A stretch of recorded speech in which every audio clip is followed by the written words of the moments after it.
Eh, Buenos días. En esta ocasión vamos a abordar el capítulo 12 del libro de texto que está dedicado al estudio de lo que son las corrientes eléctricas. Esta es la primera clase de la unidad. Bien, vamos a comenzar. Primero definiendo lo que es una corriente eléctrica. ¿Qué es una corriente eléctrica? Pues una corriente eléctrica no es más que el flujo de carga. Una corriente es cualquier movimiento de carga de una región a otra. No importa de qué signo sea, es un movimiento de carga. Lo podemos definir simplemente como el flujo de carga. Ya estamos refiriéndonos a una corriente eléctrica. Para esto de la corriente eléctrica se estableció un convenio de que como existe carga positiva y negativa en la naturaleza, entonces la dirección que va a tener la corriente, a pesar que no es un vector, pero el sentido de la corriente va a ser el sentido en el que se mueve la carga positiva. Aquí ustedes ven en la figura, estoy señalando con el cursor, tenemos dos cilindros a través de los cuales circula corriente. En uno de ellos corriente carga positiva y en otro carga negativa. Entonces, la dirección de la corriente, si esto fuese un solo cilindro, sería la dirección que llevan las cargas positivas. Entonces, esa es la corriente convencional, pero esta solo es una convención. En la vida real, lo que se mueve en los alambres conductores son electrones, que son cargas negativas, pero aquí no vamos a entrar en eso de electrones y protones, porque esas son partículas cuánticas, y aquí no estudiamos partículas cuánticas. Nos vamos a referir simplemente a cargas positivas y negativas. Bien, continuemos. Aquí tenemos otra figura donde podemos apreciar una situación más realista, donde tenemos un circuito conectado a una resistencia. A través de este alambre conductor, lo que circula en realidad son los electrones de valencia que hay en los metales.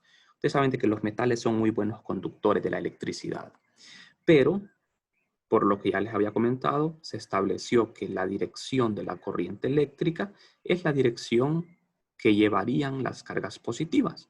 Entonces, si la carga negativa circula en sentido horario en este circuito, la corriente va a ser en sentido antihorario y viceversa. Bueno, continuemos. Vamos a pasar a detalles más finos. Vamos a definir lo que es la densidad de corriente. Entonces, la densidad de corriente la vamos a definir porque más adelante nos va a ser de gran utilidad. La corriente promedio I la vamos a definir como la cantidad de carga dividida entre el tiempo. La dirección o sentido de la corriente se define como la del flujo de cargas positivas. Bien, el flujo de carga no es uniforme en el tiempo, de manera que es posible definir una corriente instantánea I. De manera que la definición es básicamente la misma, solo que cambiamos estos deltas por los diferenciales. O sea que la corriente es diferencial de carga entre diferencial de tiempo. ¿Por qué vámonos aquí al promedio? ¿Por qué hablamos de un promedio? Porque en un medio las cargas no circulan todas con la misma rapidez. Entonces es necesario definir lo que son promedios. Entonces la corriente, aquí fíjense en la figura, tengo un círculo imaginario.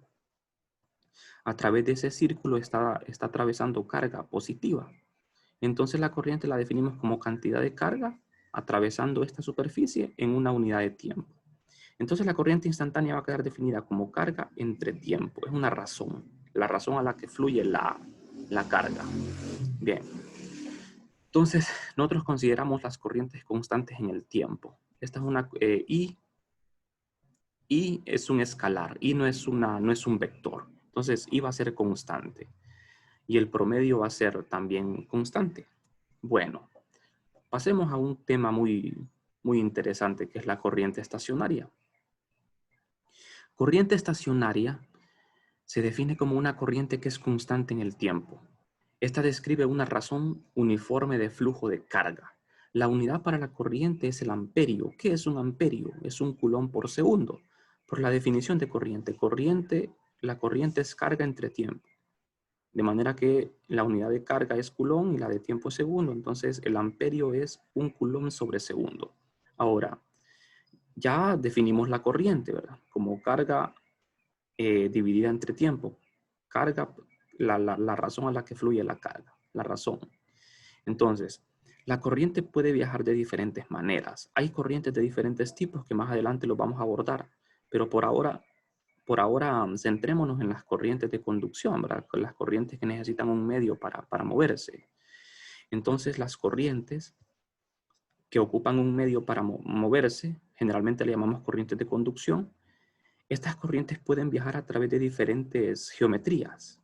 Por ejemplo, la corriente puede moverse a lo largo de un alambre y una línea, puede moverse a lo largo de una superficie o a lo largo de un volumen. Aquí tenemos, en esta figura tenemos una corriente filamental, una corriente que está circulando a través de un alambre. Acá tenemos una corriente circulando a través de una superficie, que no necesariamente tiene que ser plana. Y aquí tenemos corriente circulando a lo largo de un volumen. No nos interesa si esta corriente se debe a carga positiva o negativa. Eso no nos interesa por ahora. Simplemente la generalizamos como corriente. Y fíjense en algo interesante, que la corriente no es un vector, pero tiene un sentido. ¿De acuerdo? Bueno, a las corrientes a lo largo de líneas las llamamos corrientes filamentales y son las más sencillas. El modelo más sencillo aquí va a ser el de la corriente filamental. A la hora de trabajar, esto va a ser lo más fácil. Bueno, cuando el flujo de carga se encuentra distribuido en un volumen o superficie, tenemos un problema. Cuando la corriente filamental, las cosas son simples, pero cuando la corriente es superficial o volumétrica, entonces tenemos un problema. Y para solventar ese problema, lo que hacemos es definir otras cantidades llamadas densidades de corriente. Entonces esas densidades de corriente van a ser densidades de corriente volumétrica y superficial. Entonces aquí, por el momento, vamos a obtener una expresión para esas densidades de corriente, tanto volumétrica como superficial. Vamos a comenzar con la densidad volumétrica J. Esta densidad J va a ser la más importante en todo nuestro recorrido por el curso de 415. Entonces vamos a empezar definiendo J. Definir J, ¿quién es? Y además de eso, obtener una expresión matemática de mucha utilidad. Entonces, la dirección de este vector J va a ser la misma que la del flujo de carga. Y su magnitud es corriente por unidad de área a través de una superficie colocada perpendicular al flujo. Entonces aquí tenemos un área transversal. Esta área transversal está siendo atravesada por carga positiva. Y aquí está la corriente. Fíjense bien, la dirección que llevan las cargas es la dirección de la corriente. Entonces, como modelo usamos un cilindro. Este cilindro tiene dimensiones: área transversal delta A y longitud delta L. Y la corriente sería J. J siempre va a tener la misma dirección de la corriente I. En eso se parecen, ¿verdad? En eso siempre, no hay ningún caso en que J e I tengan direcciones distintas. No va a haber ningún caso. Siempre se va a cumplir esto. Ahora, J es un vector, mientras que I no es un vector. Pero tienen la misma dirección. O sea, entre comillas, I tiene una dirección, ¿verdad? Bueno, lo que queremos es obtener una expresión útil para J. Vamos a definirla primero. ¿Cómo se define J? Como corriente por unidad de área. Creo que aquí vamos a ver. Por aquí tengo la definición. Entonces vamos a ver. Deseamos obtener una expresión para J. ¿Cómo? ¿Cómo lo vamos a hacer? J, corriente I. Aquí hay un error, ¿verdad? I es corriente por unidad de tiempo. Aquí hay un error. Aquí es I, no es J. I es corriente por unidad de tiempo. Entonces, si despejo para el DDQ es corriente por unidad de tiempo. Entonces, esta es la definición de J, corriente por unidad de área. Me voy a ir atrás. J, la densidad volumétrica de corriente se define como corriente atravesando un área. Siempre que haya corriente atravesando un área, estamos hablando de densidad volumétrica. Aquí uno se confunde porque uno dice, bueno, si es densidad volumétrica debería ser corriente por volumen, pero no es así. Es corriente atravesando un área, corriente por volumen o por área. Entonces, de esta definición de J, esta misma definición me da la unidad de J. ¿Qué unidad tiene J? Coulombs sobre metro cuadrado. Entonces, Aquí estamos trabajando con promedios. Siempre empezamos con promedios para pasar luego al caso instantáneo. De aquí puedo despejar para I la corriente promedio en términos de J. Ahora, esta I, que es esta misma I, aquí hay un error, ¿verdad? Esta I y esta I son la misma, entonces yo puedo sustituir esta I acá. Al sustituirlo me queda I d de Q. En esta ecuación, d de Q igual a I por d de A por d de T. Aquí hay que corregir, aquí es una I. Entonces, como el d de Q, por definición de 321, definición de densidad volumétrica, d de Q es ρ por d de T. Entonces, d de T es igual a volumen del cilindro.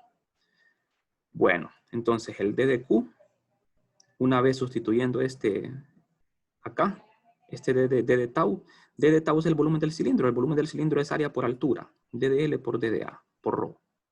Ahora, si yo igualo estos d de Q, este d de Q con este d de Q, lo que estoy señalando acá, este con este lo igualo, entonces, ¿qué voy a obtener? Voy a obtener una expresión para J.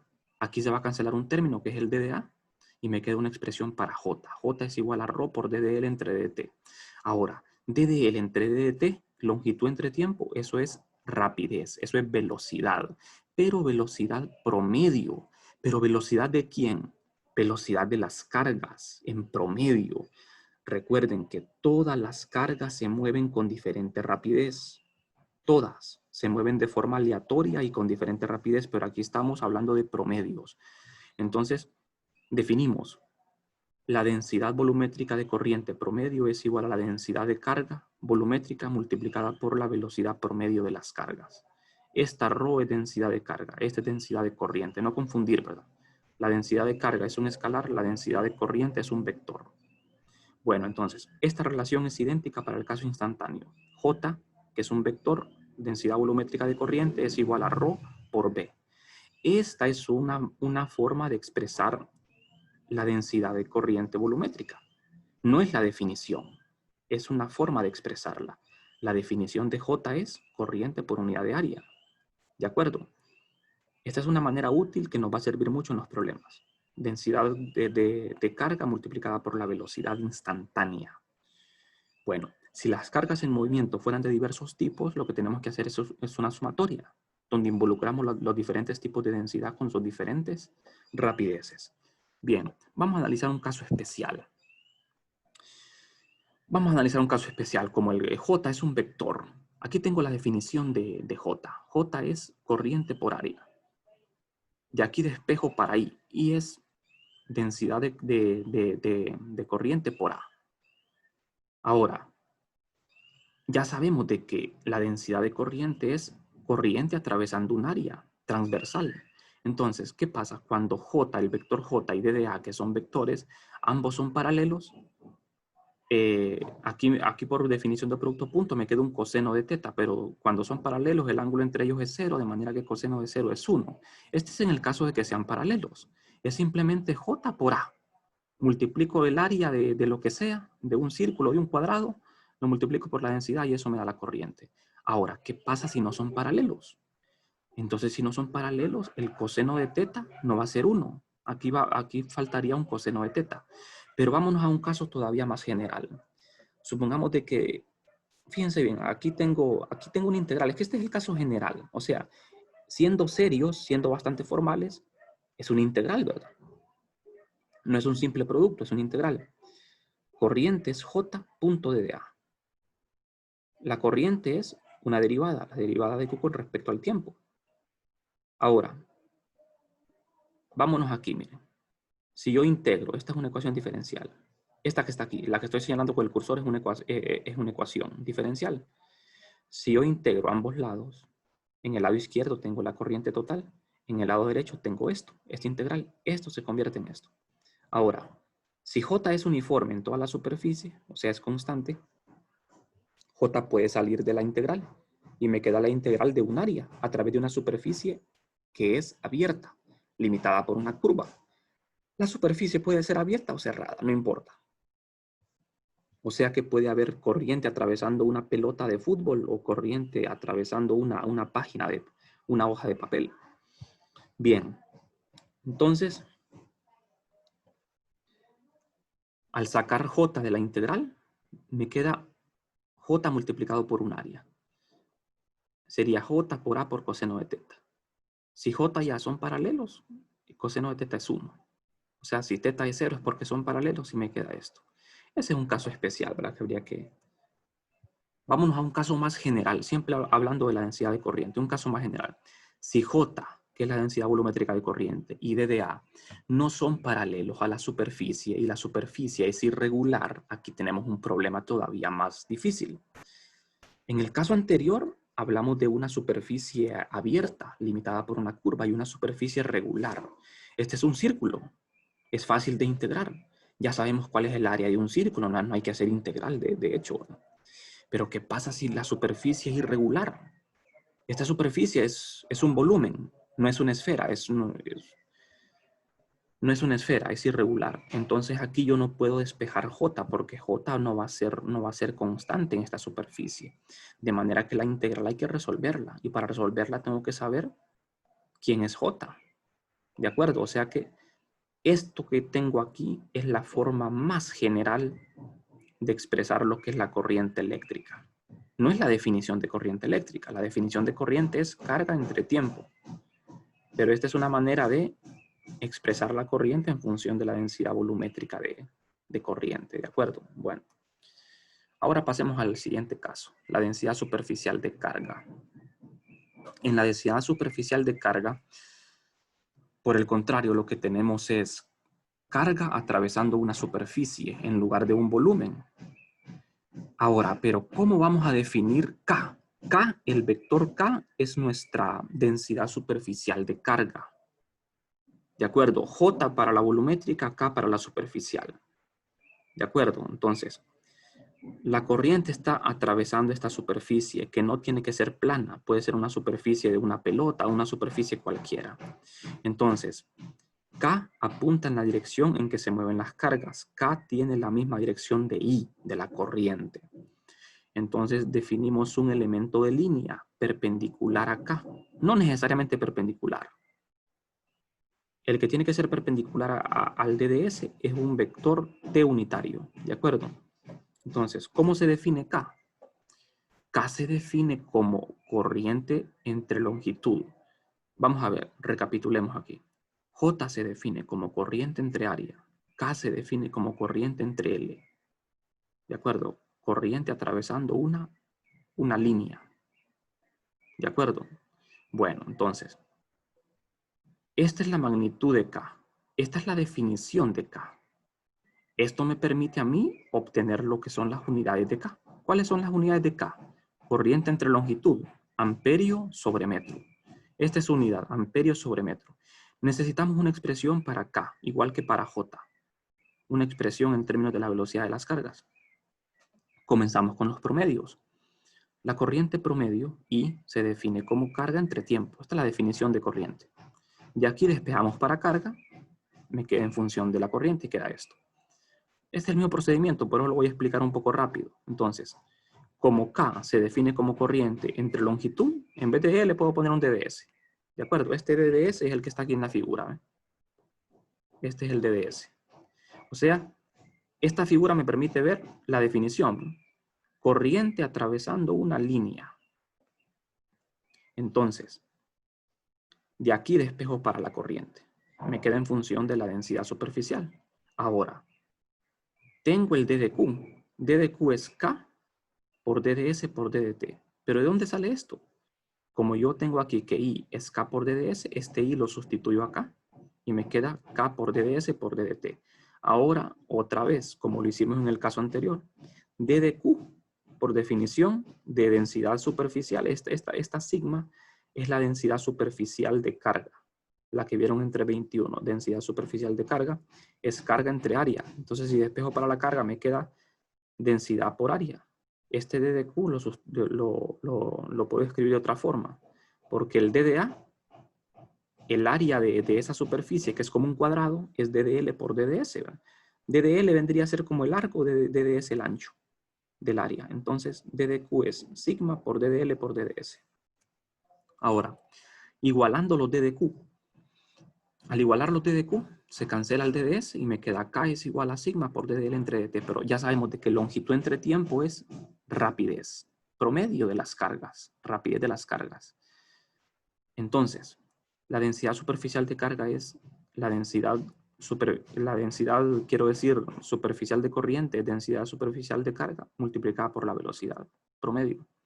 Para el caso instantáneo, la expresión se parece, solo que le quitamos estos corchetes.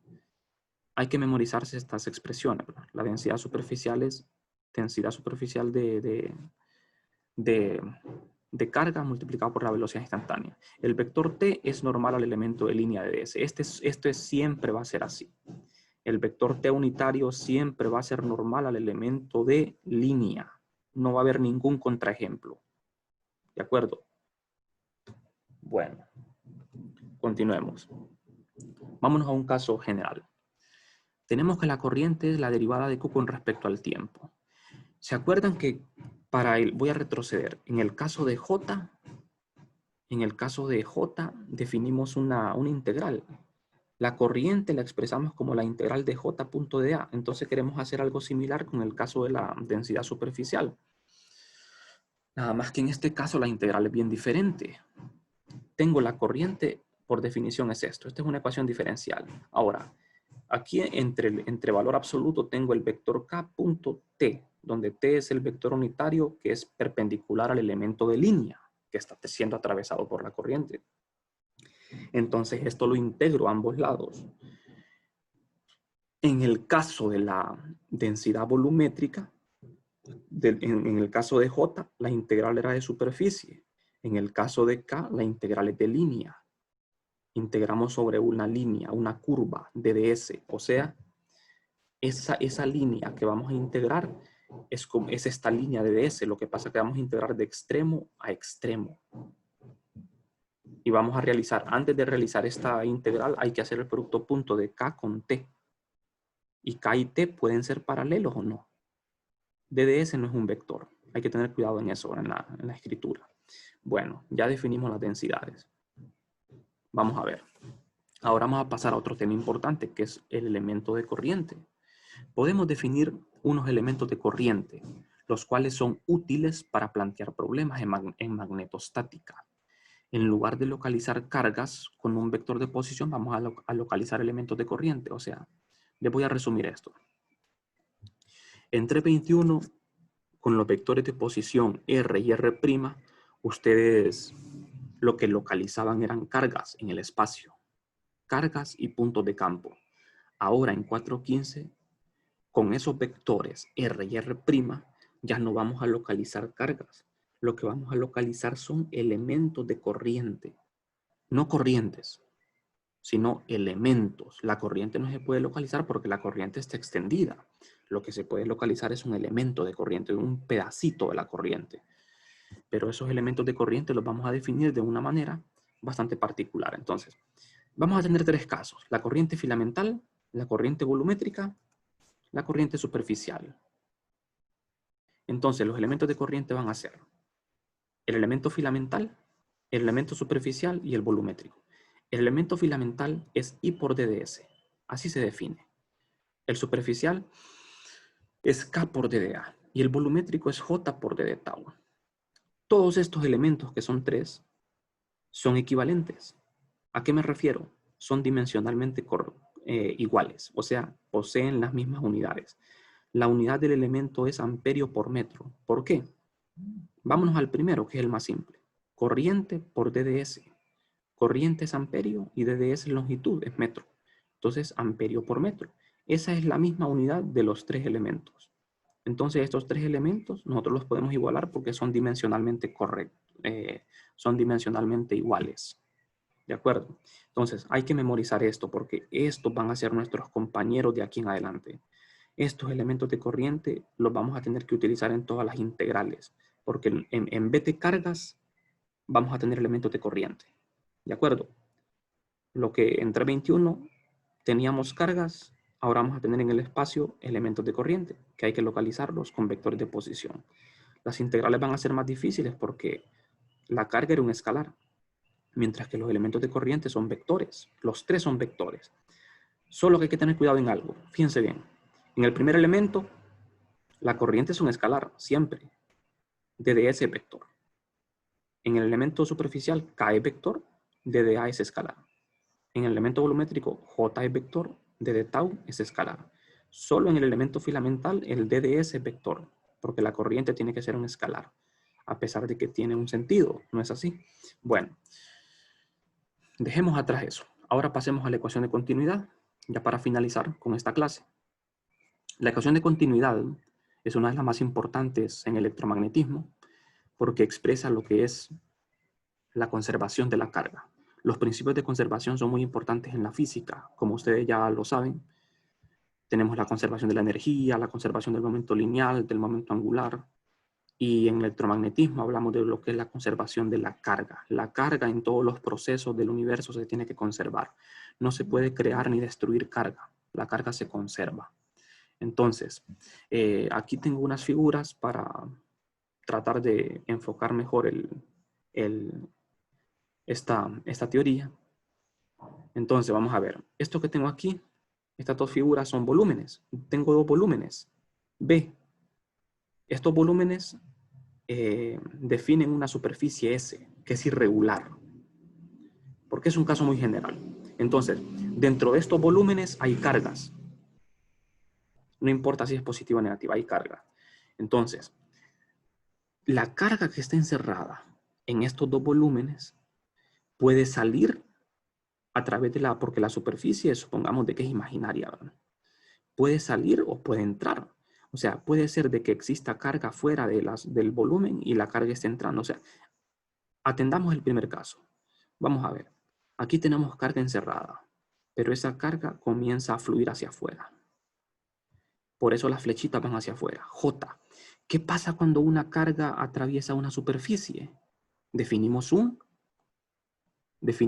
densidad volumétrica de corriente. Parece un poco paradójico, ¿verdad? Cuando la carga atraviesa una superficie, no es densidad superficial, es densidad volumétrica.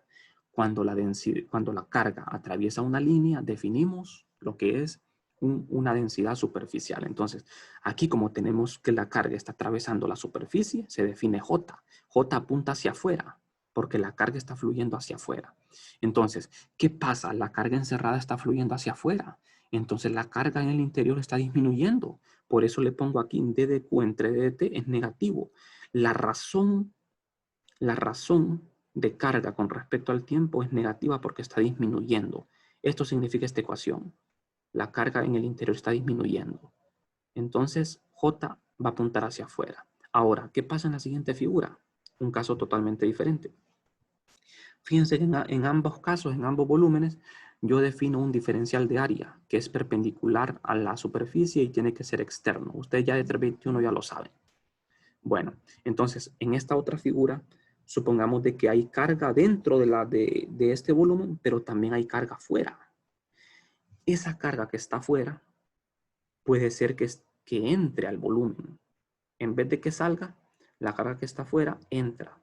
Entonces, ¿qué sucede aquí? Al estar entrando carga al volumen, las flechitas van hacia adentro y J se define J en vez de K porque lo que atraviesa la carga es una superficie, no es una línea.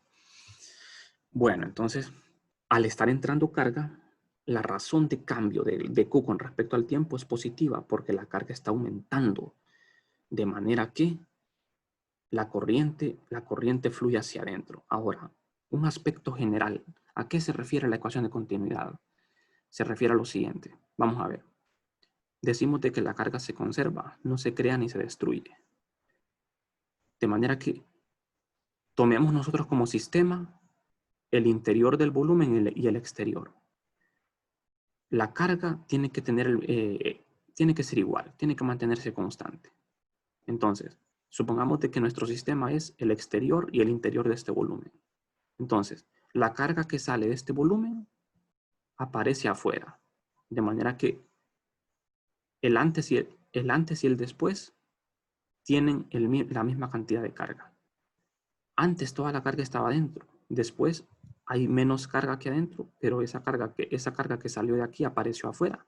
Entonces la sumatoria total da lo mismo. O sea que la carga se conserva. Y la ecuación de continuidad es lo que me expresa matemáticamente, que la carga tiene que conservarse. O sea, dentro de este volumen la carga no se conserva, pero la carga que sale de aquí aparece en otra parte. O sea que la carga neta es lo que se conserva. Bueno, ahora matemáticamente, ¿cómo decimos eso matemáticamente? Lo vamos a hacer de la siguiente forma. Vamos a decir de que si Q es la carga total dentro de un volumen B, entonces la tasa de cambio de esa carga con respecto al tiempo, negativo porque este signo menos tiene que ir por fuerza, es igual al flujo de J a través de una superficie cerrada. Fíjense que aquí sí estoy definiendo la superficie como cerrada. ¿Por qué cerrada? Porque este es un volumen. Un volumen siempre define una superficie cerrada. Entonces, esa superficie es cerrada. A través de esa superficie cerrada está fluyendo corriente, J. Bueno, queremos tener una expresión diferencial para la ecuación de continuidad. Esta derivada que tengo aquí yo la puedo escribir como una integral.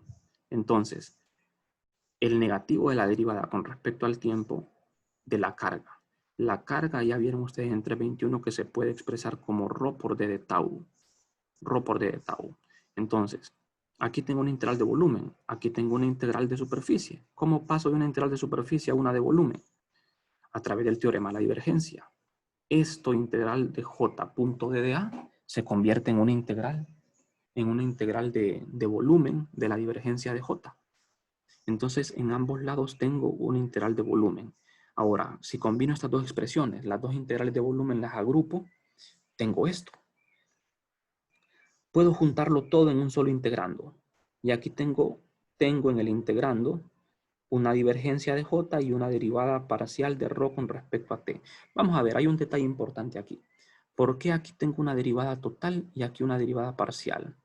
Porque ρ puede depender de dos variables. ρ puede depender de la posición y del tiempo. Entonces, al derivar con respecto al tiempo, estoy derivando con respecto a una sola variable y ρ puede depender de dos variables, que no es el caso que nos va a tocar a nosotros. A nosotros casi siempre nos va a tocar trabajar con densidades constantes. Densidades que pueden depender de la posición, pero no del tiempo. Bueno, entonces, para que esto sea cierto, el integrando debe ser cero. De manera que aquí nos queda lo que es una expresión diferencial de la ecuación de continuidad. Esto que ven encerrado aquí es la famosa ecuación de continuidad. Así es como se presenta en la mayoría de libros, en todos los textos, así se le conoce, la ecuación de continuidad, y vale la pena memorizarla, ¿verdad? La divergencia de J, ya saben qué significa divergencia, ahora no tengo que hacer tanto hincapié en esto. La divergencia de J, que es un vector, más la derivada parcial de ρ con respecto al tiempo, esto debe ser cero. Esto se tiene que cumplir. Bueno, recuerden que toda ecuación en electromagnetismo tiene dos versiones. Una versión diferencial y una integral. Aquí tenemos esto. La forma integral de la ecuación de continuidad es esta y la forma diferencial es esta. La forma integral casi siempre nos es más útil. Por eso vale la pena tomarla más en cuenta, aunque las expresiones diferenciales son más famosas porque son más fáciles de escribir y de interpretar, pero las formas integrales a la hora de hacer problemas son más útiles. Entonces vale la pena que ustedes tengan en cuenta las dos formas de escribir la ecuación de continuidad. Las dos formas son lo mismo. Matemáticamente nos están diciendo lo mismo. Solo que aquí fíjense bien. Aquí tengo una divergencia. Ustedes saben de que una divergencia puede ser positiva, negativa o cero. En 321 les explicaron eso. ¿Cuándo una divergencia es positiva? Cuando las líneas están saliendo. Y es negativa cuando las líneas están entrando a un punto. O sea, la divergencia lo que me dice es que las líneas de un campo, si las líneas están saliendo o entrando.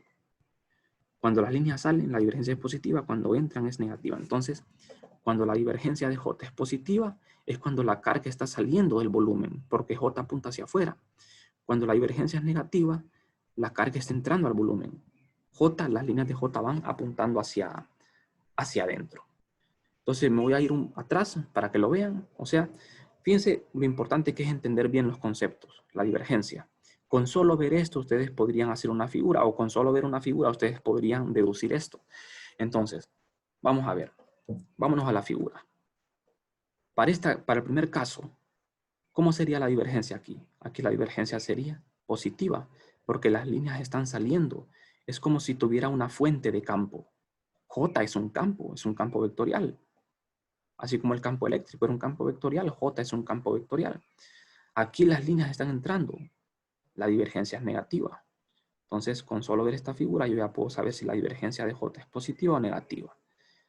Y también puedo saber si la variación de ρ con respecto al tiempo es positiva o negativa. Bueno, entonces, esta es la famosa ecuación de continuidad. Y esto sería todo en la clase de hoy.